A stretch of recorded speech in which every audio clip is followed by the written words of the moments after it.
In less than 2 weeks, Dr. Scott Hannon will be saying goodbye to an institution that he has been a part of since he was in kindergarten. Hannon has spent the past 41 years as a teacher and administrator with the Winona Area Public Schools District.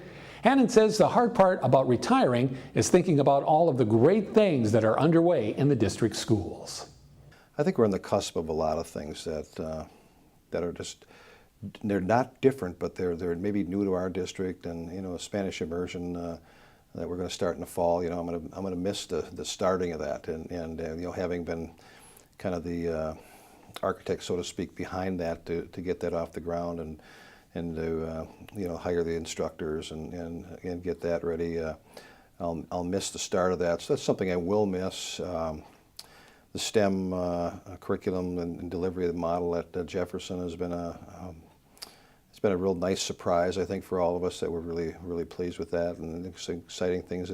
There's just neat things going on in all our schools, and so that's the hard part. That's the hard part, be walking away from that. Hannon believes being born and raised in Winona played in his favor as both a teacher and an administrator. I think in the long run it's been very helpful, because certainly I'm part of the community and people know me and they know what they've got, but it's been really, I think, a good ride, because I am from the community, and Winona's a unique place, and I just wouldn't live. I've been a lot of places, been different countries around the world, but this is home, and certainly where I'd like to be. But to grow up, and I went to Lincoln Elementary, then Central Junior High, and then the high school. Now I call that the old high school, and I never got into this school until I came over here as the activities or academic affairs director, and so I was in the last graduating class of the high school down on Broadway. After 4 decades, he's seen a lot of change in the district, especially how students and teachers interact with each other and how students learn. I really think that the most positive change is a more openness, and I think that the teachers themselves have become more engaged with the students and their learning.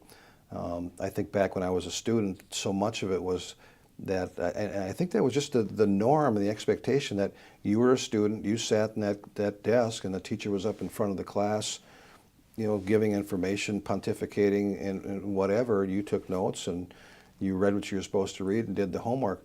But I think now teachers engage themselves so much more with the students.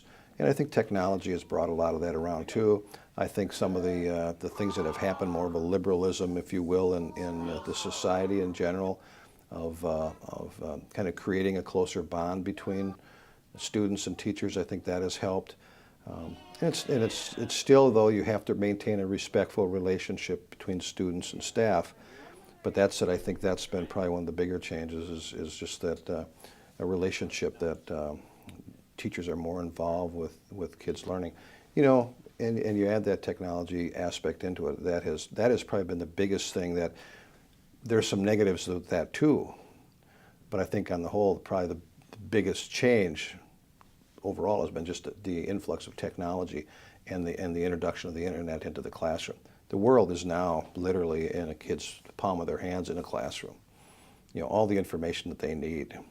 But that said, there still needs to be guidance, direction from that staff member, and that's why it's so important that the teacher is more involved, more engaged with that student to help guide them through the pitfalls of the internet or the wonderful things that it has to offer them. And we'll hear more from Dr. Hannon on his tenure in Winona Area Public Schools next week.